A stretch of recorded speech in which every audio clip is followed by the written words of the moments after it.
বলছিলাম আপনাদের সমস্ত রান্না তো পেঁয়াজ রসুন ছাড়া। হ্যাঁ, পেঁয়াজ রসুন ছাড়া হওয়ার পরও এত সুন্দর রান্না আপনারা কিভাবে করেন? কি কি ইউজ করেন আপনারা, যদি একটু বলতেন। এটাই আদা, জিরা, ধনে গুঁড়া, জিরের গুঁড়া, আদা আর ওই গরম মশলা, কারি পাতা, এই সমস্ত কিছু ইউজ করেন? এটাই দিই। আচ্ছা।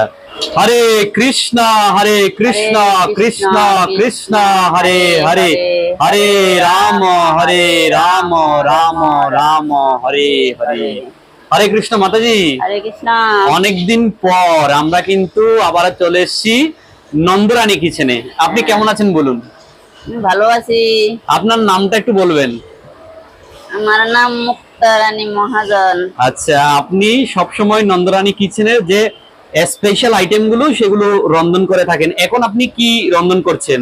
আমি এখন আলুর দম রান্না করছি। এটা কি শুধু আলুর দম নাকি কাশ্মীরি আলুর দম? কাশ্মীরি আলুর দম। আচ্ছা, কাশ্মীরি আলুর দম মেকিং করা হচ্ছে।